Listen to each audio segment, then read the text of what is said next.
Bienvenue dans cette nouvelle vidéo. Aujourd'hui, nous allons voir comment faire une fonction logique avec plusieurs paramètres. Dans la précédente vidéo, nous avons vu comment effectuer une fonction logique avec un seul paramètre, c'est-à-dire avec une seule condition. On avait essayé de voir comment on devait donner des prix aux gens qu'on a choisis dans une localité en tenant compte de leur âge. C'est-à-dire des jeunes devaient recevoir 12 $ et les adultes devaient recevoir 18 $. Donc il fallait venir ici là écrire une condition qui permettait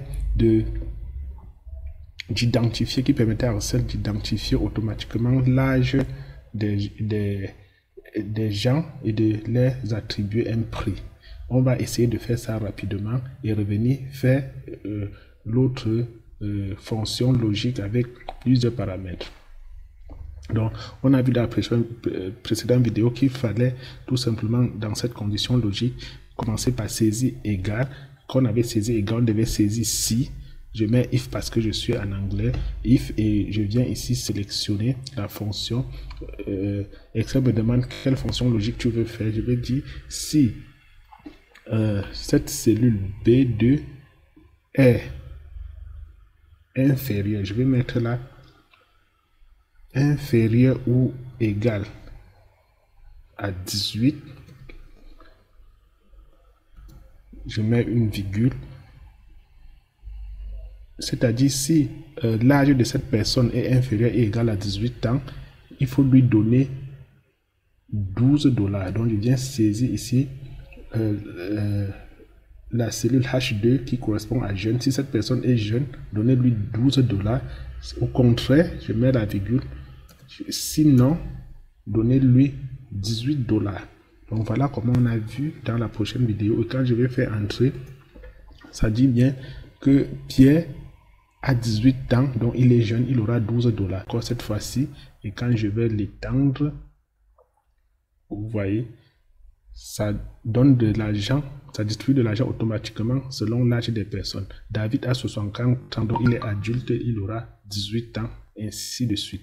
Donc dans cette vidéo, on veut plutôt vous montrer comment utiliser un troisième paramètre. Parce que dans la fonction logique courante, il n'y a que deux paramètres, le paramètre ou la condition vraie et la condition faux. Mais maintenant, on a trois paramètres ici. On veut donner des dons aux personnes suivant l'âge et suivant s'ils sont retraités ou pas.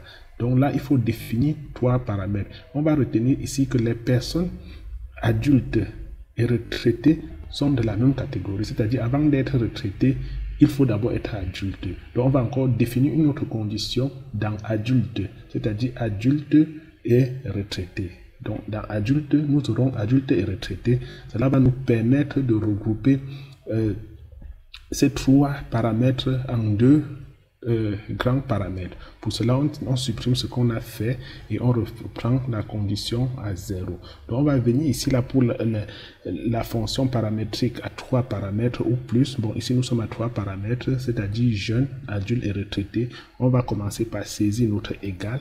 On va saisir si, qui est if en anglais, et je choisis, je mets la première fonction logique. Je vais dire que si l'âge de quelqu'un, si cette cellule est supérieure, je vais mettre la supérieure directement, est supérieure à 18 ans. Donc si cette personne, si l'âge de quelqu'un est supérieur à 18 ans, il faut lui donner une valeur. Quelle valeur alors? Il y a des gens qui sont supérieurs à 18 ans qui sont retraités et des gens qui sont supérieurs à 18 ans qui ne sont pas retraités. Donc, on va encore mettre une autre condition pour différencier cela. Je vais encore mettre une autre condition if, c'est-à-dire si encore, c'est-à-dire que la valeur vraie ici sera si cette même personne est supérieure à 18 ans et est encore supérieure à 65 ans, je suppose que on est retraité à 65 ans, virgule, il faut lui donner, s'il est supérieur à 65 ans, il est retraité, donc son don sera de 20 $. Je mets virgule. Sinon, son don sera de 18 $. Et je ferme la parenthèse. Je mets virgule et je viens finir la première condition. La première condition était que si B2 était supérieur à 18 ans, il faut donc choisir s'il est retraité ou s'il est adulte. Sinon, il faut lui donner 12 $ parce qu'il est jeune. Donc, je ferme ma parenthèse et ce que nous devons oublier, et c'est très important, je vais revenir dessus, c'est qu'il faut toujours figer les valeurs des paramètres. Sinon, les cellules vont se déplacer quand on va incrémenter pour calculer les autres. Donc, je vais venir ici là sur H6. Je vais mettre $1 avant H et $1 avant 6. Donc, je mets là $. Je viens sur 6. Je mets aussi $1. Il ne faut pas oublier ça. Sinon, on n'aura pas les vraies valeurs.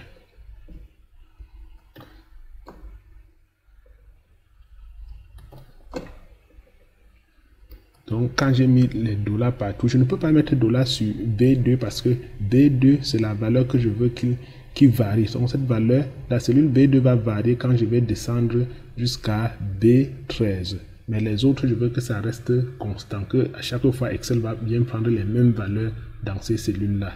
Excel ne change pas en allant sur H et ainsi de suite.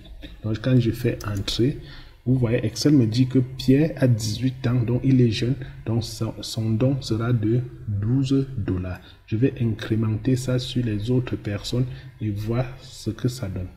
Vous voyez, donc Excel va me dire là que David a 64 ans, il est adulte, donc il a 18 $, parce que ici là, en dessous de 18 ans, on est jeune, au-dessus de 18 ans, on est adulte. Donc Linda a 59 ans, son âge est supérieur à 18 ans, il est adulte. Paul a 66 ans, son âge est supérieur à 18 ans, il est adulte, mais son âge est aussi supérieur à 65 ans, donc il est retraité, donc son don sera de 20 $. Donc voilà comment on peut faire une fonction logique avec plusieurs paramètres. On pouvait aller ainsi jusqu'à 4 paramètres. C'est à nous de réfléchir comment regrouper nos paramètres pour faire un système de paramètres. Donc, on prend des sous-paramètres qu'on va imbriguer pour faire des grands paramètres. Merci d'avoir regardé cette vidéo. On se retrouve dans la prochaine vidéo.